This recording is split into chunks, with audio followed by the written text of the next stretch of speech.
What's up, everybody? It's Alex from Heavy New York, and on the phone we got Paulo of Dr. Pheabes. Thank you for your time, man. Hey, what's up, man? Yeah, Thank you for reaching out. Yeah, yeah, excited. yeah. Excited to talk to you. Your newest album is Army of the Sun. What I was curious about is Rebel Riders, which is, a really popular single now. It just exceeded 1 million views on YouTube. Is this like a representation of what the entire Army of the Sun record is going to sound like, or is it the record a little bit more diverse than that?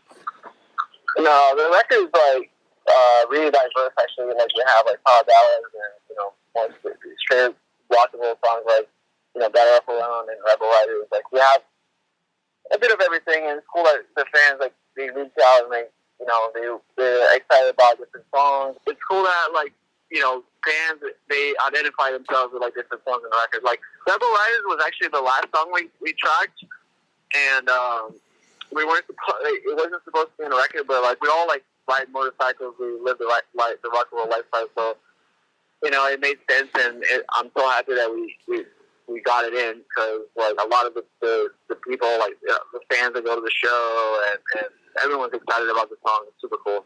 Yeah, that's awesome. Was there like a preconceived idea when going into making this album, or was there like a lot of improvising involved? Well, it's a lot of everything because we rehearse like every Monday. So every Monday we kind of like get together and play. So we always have ideas, and we always like try to voice memo everything and make like a idea bank, if you will. So we send those to our producers, and then we basically have all these ideas put together into songs, and it's very collaborative. But that was like the chance for that we took to kind of like get the producers that were working with the bands in the States, like Kato and Bruno. They work together with many bands in California, and Army of the Sun was like we wanted to do things differently, and we wanted to sound more American, and we wanted to sound more concise, and with a production that we could, play our record anywhere, and people be like, yeah, super cool, like not just like before it was just like trying to do everything ourselves. And Army of the Sun was the first record that we have this kind of production. So, and it's paying off because a lot of, like you said, 1 million views on YouTube, like the things that we never expected to happen are happening right now. So it's super exciting. Yeah, you mentioned like working, with more high-end production and having a great team of people working behind you. Did they teach you new things as a musician as well? Oh yeah, man. It's like you try to play everything like you play live, but different. It's just in the studio. Like you have to. There's a million ways to play the same thing, kind of thing, and they're like, well, maybe we should play like this way, maybe we should play that way. But it's all to make the song better, the record better. So it's a process.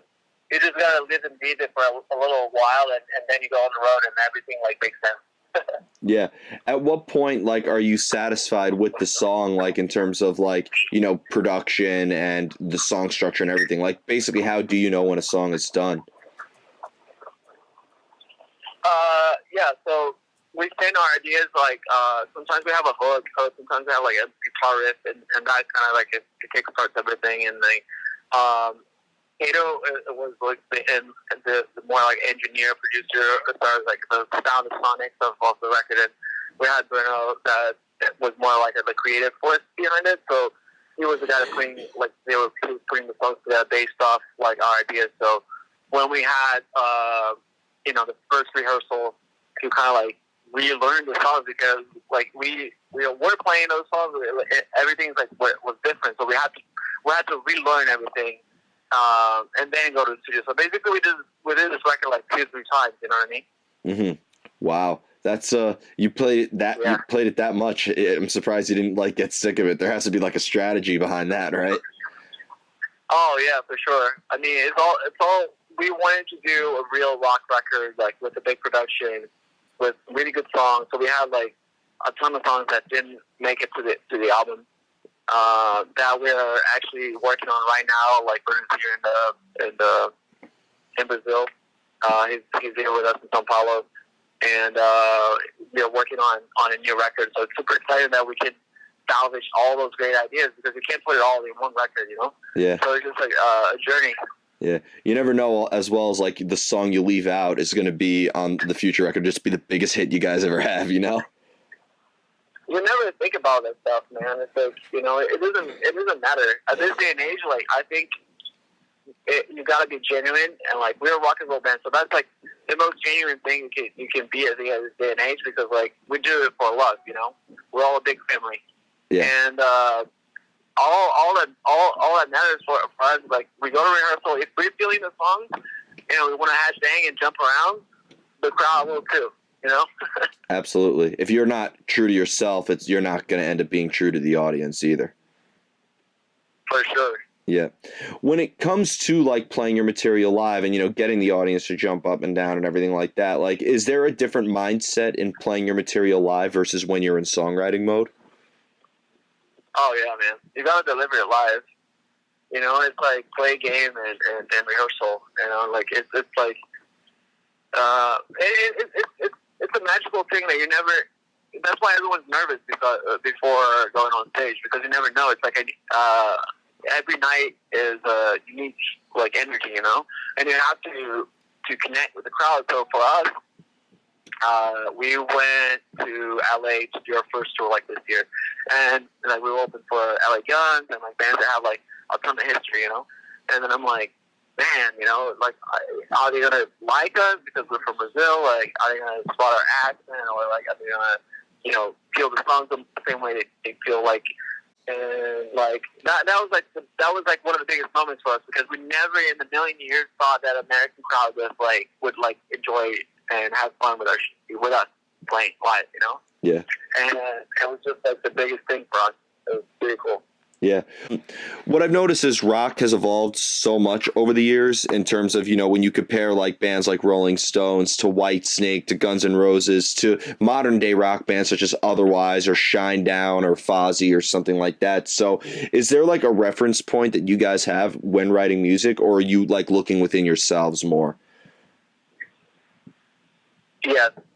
So that was like the whole premise behind having Kato and Bruno coming from LA to produce this record, because they were producing these bands and they were like, you know, Pretty Reckless, like Kato did, you know, Papa Roach, Breaking Benjamin, all these like modern bands, and Bruno worked with a ton of people too. So for us, it was like, okay, we have all these ideas. Like, I feel like the ideas are rock is rock, you know. The only thing that changes like the way you organize the songs and produce in production, and that's too much for us.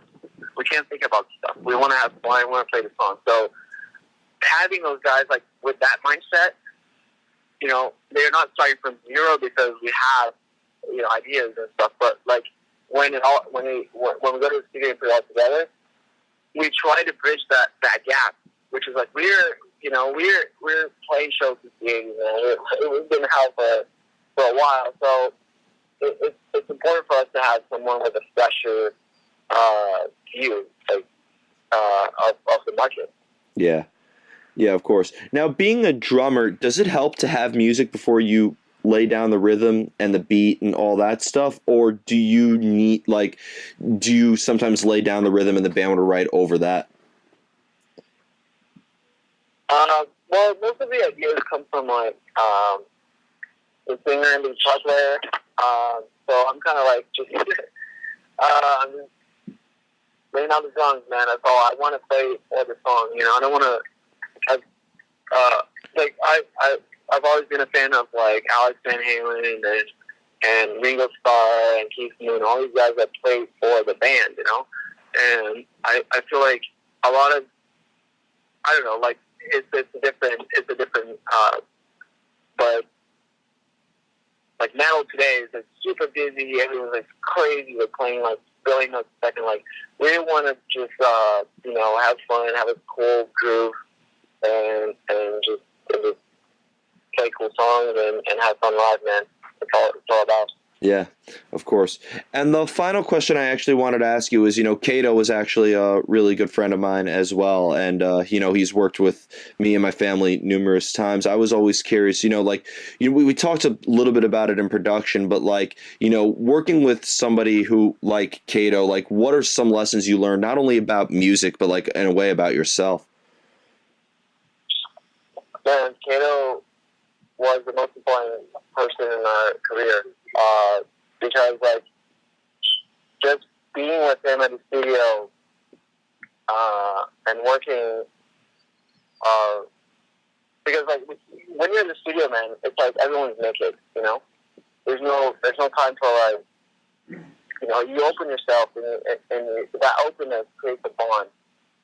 And that was such a devastating thing for us. We almost, like, didn't make it as far as, like, completing the record.